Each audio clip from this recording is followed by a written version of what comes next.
주신 말씀은 요한복음 6장 41절부터 51절까지입니다. 공독하겠습니다. 자기가 하늘에서 내려온 떡이라 하심으로 유대인들이 예수에 대하여 수군거려 이르되 이는 요셉의 아들 예수가 아니냐. 그 부모를 우리가 아는데 자기가 지금 어찌하여 하늘에서 내려왔다 하느냐. 예수께서 대답하여 이르시되 너희는 서로 수군거리지 말라. 나를 보내신 아버지께서 이끌지 아니하시면 아무도 내게 올 수 없으니 오는 그를 내가 마지막 날에 다시 살리리라. 선지자의 글에 그들이 다 하나님의 가르치심을 받으리라 기록되었은즉 아버지께 듣고 배운 사람마다 내게로 오느니라. 이는 아버지를 본 자가 있다는 것이 아니니라. 오직 하나님께서 온 자만 아버지를 보았느니라. 진실로 진실로 너희에게 이르노니 믿는 자는 영생을 가졌나니 내가 곧 생명의 떡이니라. 너희 조상들은 광야에서 만나를 먹었어도 죽었거니와 이는 하늘에서 내려오는 떡이니 사람으로 하여금 먹고 죽지 아니하게 하는 것이니라. 나는 하늘에서 내려온 살아있는 떡이니 사람이 이 떡을 먹으며 영생하리라. 내가 줄 떡은 곧 세상의 생명을 위한 내 살이니라 하시니라. 아멘. 우리 주님께서 세상에 생명을 주기 위해서 오셨고 주님의 몸이 바로 이 생명의 떡이다라는 말. 그 은혜가 깊어지고 있는 거죠. 지난주에 우리 주님께서 사람은 먹을 것과 물질적인 것 이런 것에 굶주려 있고 또 한편으로 영적인 것들에 굶주려 있다라는 말씀을 우리 함께 나눴습니다. 그런데 많은 사람들이 실제적으로 영적인 굶주림의 문제가 해결되어야 되는데 그것에 대한 갈증은 갈급함은 근본적으로 있는데도 불구하고 이 땅에 지나가려 버릴 것 모든 감각과 쾌락 물질적인 것에 많이 집착한다는 것입니다. 그런 것들은 다 낡아지고 열악해지고 죽게 되고 썩어질 것이라 말씀하셨습니다. 그래서 우리 주님께서 지난주에 6장 32절에 예수께서 이르시되 내가 진실로 진실로 너희에게 이르노니 모세가 너희에게 하늘로부터 떡을 준 것이 아니라 내 아버지께서 너희에게 하늘로부터 참떡을 주신 것이다. 이 하나님이 주시는 그 떡은 하늘에서 내려서 세상에 생명을 주는 것이다. 주님이 말씀하셨습니다. 우리 예수님은 하늘 아버지로부터 보내서 주신 세상에 생명을 주는 떡이라 말씀했습니다. 이 생명의 떡은 우리 인생에 양분을 주고 우리가 밥을 먹을 때 몸이 양분이 영양이 되어서 정상적으로 건강한 생활을 할 수 있는 것처럼 생명의 떡은 우리 인생의 영혼과 마음과 육체에 양분을 주어서 지탱시켜주는 생명이다라고 말씀하고 있습니다. 또한 주님이 주시는 이 생명의 떡은 우리 인생에게 참된 만족을 줌으로써 힘과 활력을 주는 생명이다 라고 말씀하셨습니다. 그래서 우리 모든 사람들은 육체의 떡으로서 밥을 먹는 것처럼 영의 떡인 하나님의 말씀을 규칙적으로 섭취함으로 우리 영혼이 강건하고 그리고 하나님이 주신 하늘의 좋은 것들로 우리 삶이 행복하고 풍성함을 누릴 수 있다라는 것을 우리가 지난주에 말씀을 나눴습니다. 자, 사람이 어떻게 이 생명의 떡에 참여할 수 있는 것인가에 대해서 오늘 본문 바로 앞부분에 40절에서 주님이 말씀했습니다. 내 아버지의 뜻은 아들을 보고 믿는 자마다 영생을 얻는 이것이니 마지막 날에 내가 이를 다시 살리리라.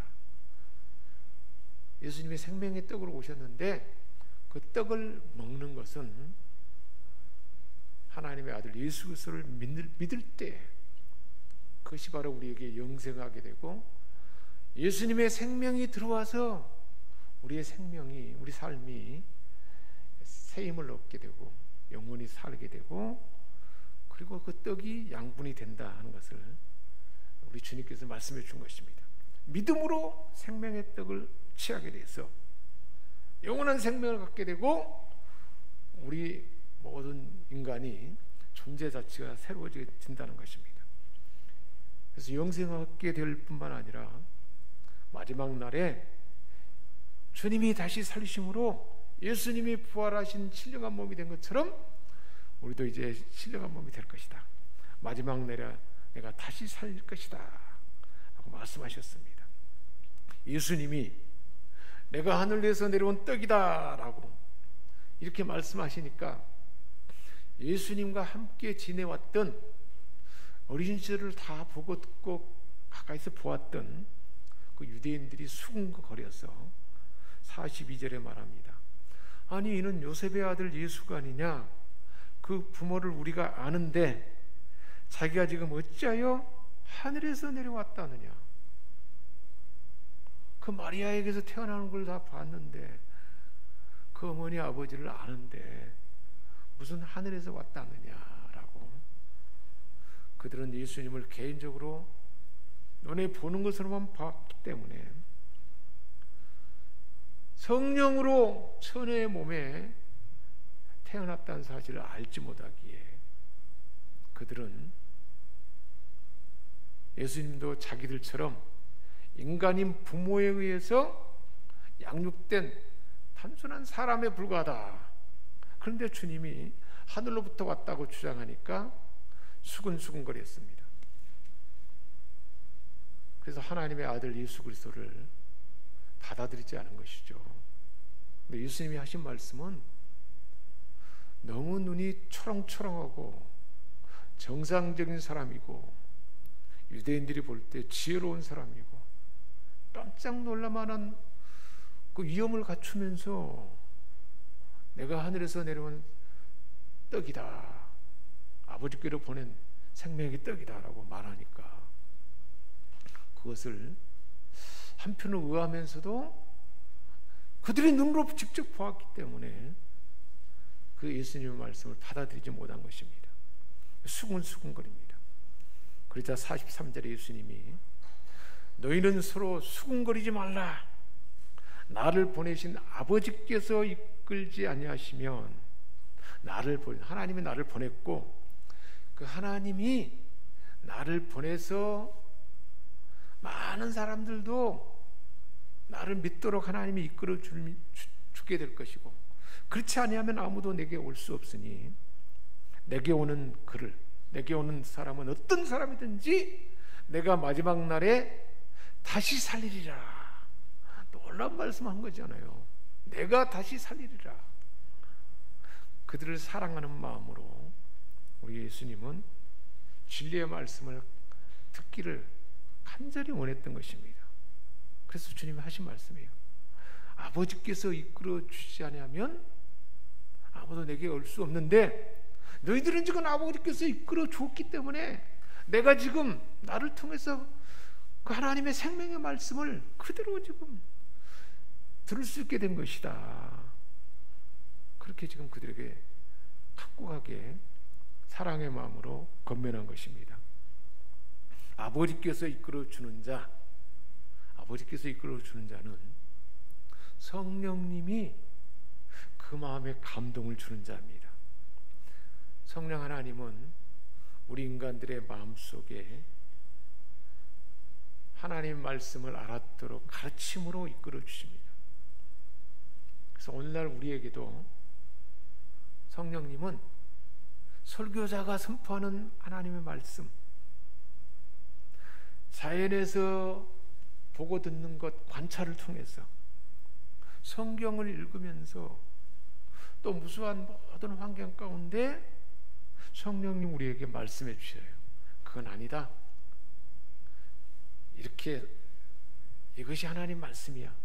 이것이 옳은 것이야 라고 성령님이 그렇게 가르쳐 주시고 이끌어 주신다는 것입니다.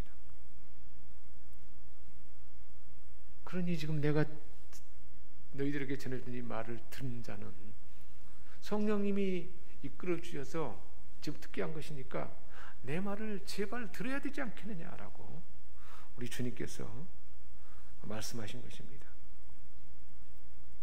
이처럼 하나님의 영은, 성령님은 사람을 가르치시고 사람 마음에 역사하는, 하나님 말씀을 듣도록 준비하고 깨닫도록 이끌어 주시고, 그리고 하나님을 더 알아갈 수 있도록 그렇게 이끌어 주는 것입니다. 이런 말을 전해도 전혀 들으려고 하지 아니하고 마음을 닫아버리니까 우리 주님께서 그들에게 간곡히 들려주는 말씀이 있습니다. 마치 너희는 가만히 있어, 내가 하나님됨을 좀 알지어다 라고, 그렇게 내가 하나님이다 라고 지금 말해주는데 그걸 들으려고 하지 않는 거예요.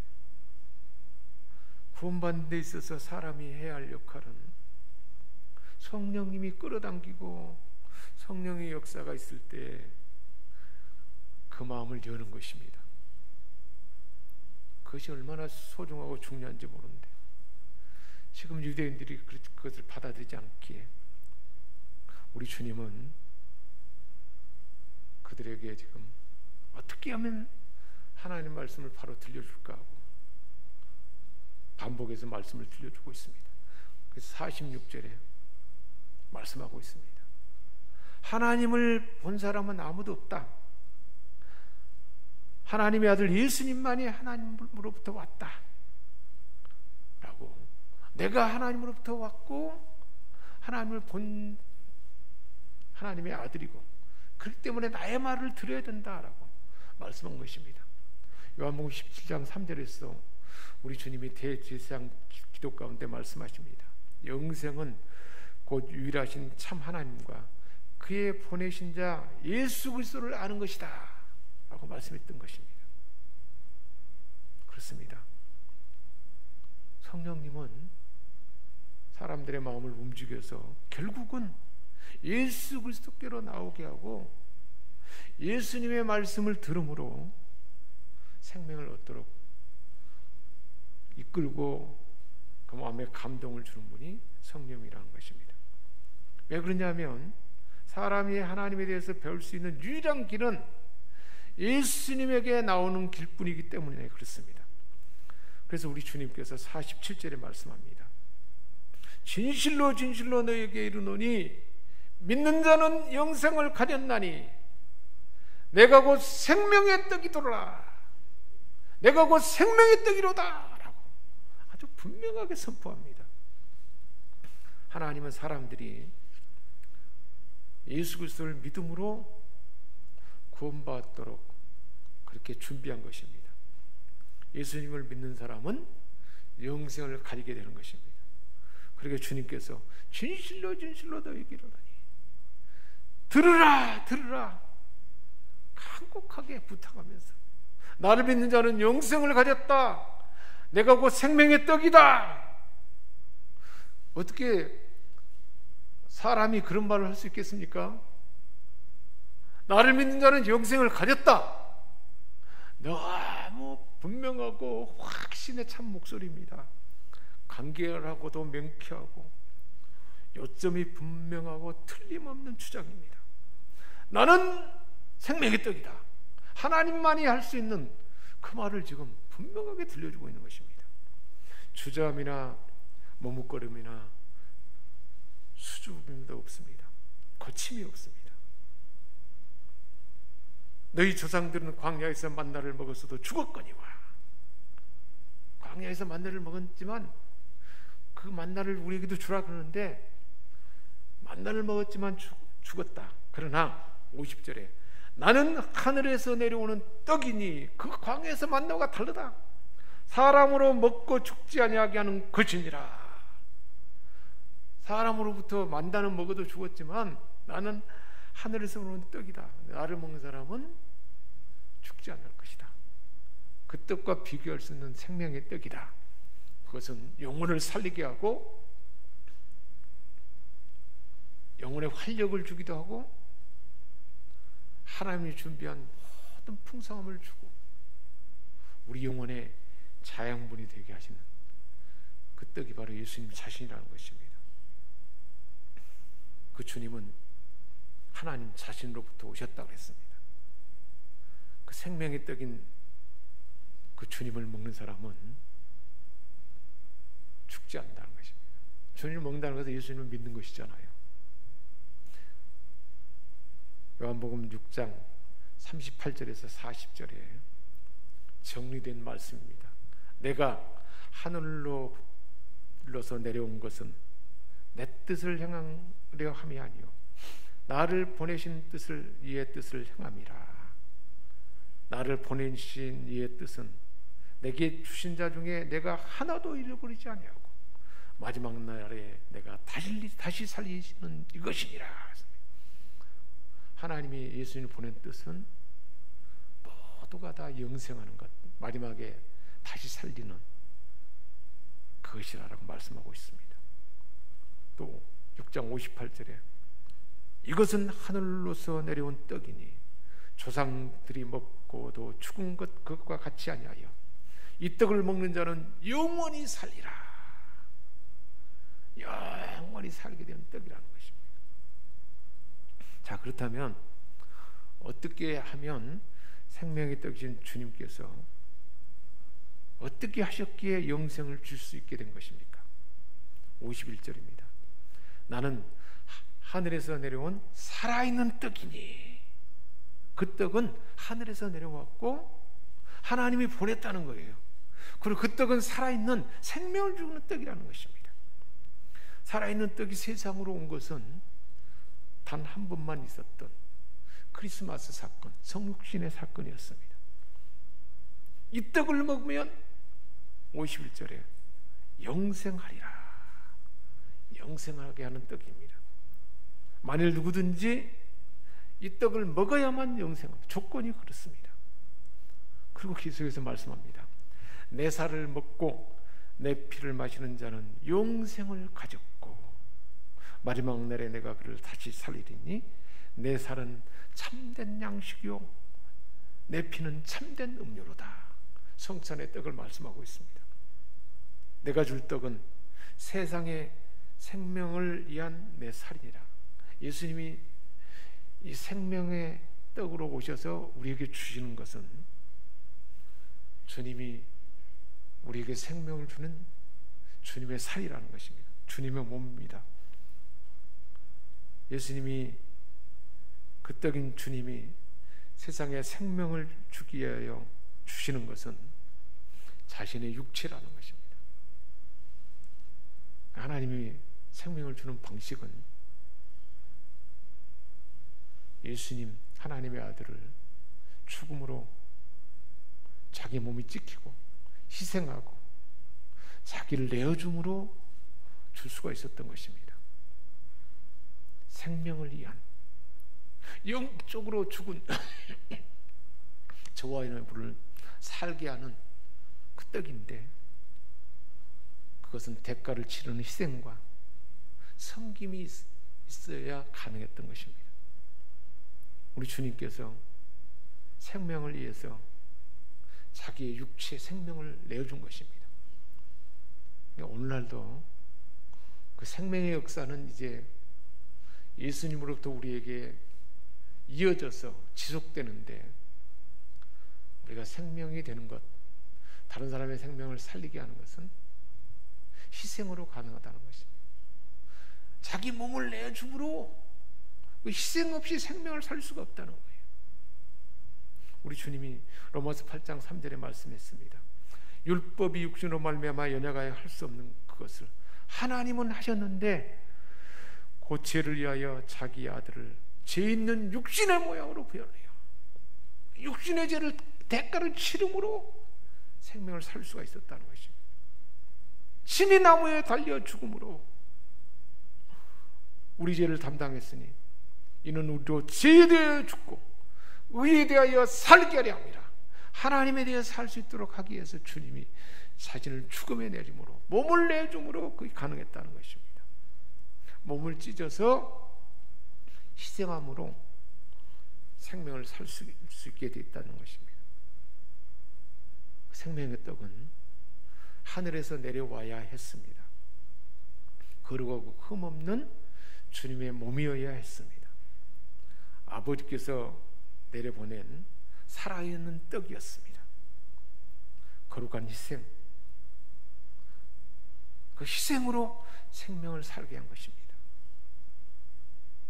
저와 여러분 삶 가운데서도 이제는 주님이 하신 것 같은 어느 누군가의 생명을 살리는 데는 내 몸을 내어주는 희생과 섬김으로 가능하다는 것을, 사랑으로 내어주는, 몸을 내어주는 희생과 섬김으로 생명이 살게 된다는 것입니다. 그 떡은, 이 주님이 주신 떡은 양분을 주고 지탱하게 함으로 우리에게 생명을 주는 떡이었습니다. 인생에 참된 만족을 주고 활력을 주는, 풍성함을 주는 떡이었습니다. 이 떡을 규칙적으로 취함으로써 우리는 생명이 성장하게 되고 더 풍성하게 이르게 하셨던 것입니다. 이 생명의 떡을 오늘 주일에도 우리 하나님께서 우리에게 주신 줄 믿습니다. 말씀으로, 하나님의 은혜로 이것을 지속적으로 취함으로 우리는 더 성숙해지고 풍성함에 이르게 된다는 것입니다. 이 떡을 먹는 자는 일상의 삶 가운데서도 영혼의 만족과 또한 마음의 그 풍성함과 안전함과 평강과 육체적으로도 우리에게 필요한 풍성함이 이 떡을 먹는 자에게 부어짐으로 영원히 목마르지 아니하는 생수가 쏟아내는 은혜가 우리에게 주어진 줄 믿습니다. 이 일이 지속되는 데는 희생과 섬김으로 가능하다고 그랬습니다. 저와 여러분 안에 주님의 그 생명이 흐르기에, 주님이 우리 안에 계시기에 우리 일상의 그 매 순간에 나를 죽음에 내어주고 누군가를 위해서 내가 희생하고 섬길 때 그 생명은 여전히 작동하고 진행되는 줄 믿습니다. 기도하겠습니다. 하나님 아버지, 주님이 생명의 떡으로 오셔서, 살아있는 떡으로 오셔서 희생함으로 자신의 몸을 내어줌으로 우리에게 생명을 주셨고 풍성함을 주시고 살아있는 역사를 나타내게 하신 것처럼 나의 희생과 죽음, 내 몸을 내어주는 섬김이 우리의 가족과 주변의 사람들, 많은 사람을 살리고 풍성함을 나타내는 우리 모두가 다 되게 하여 주옵소서. 우리 주 예수 그리스도의 이름으로 기도합니다. 아멘.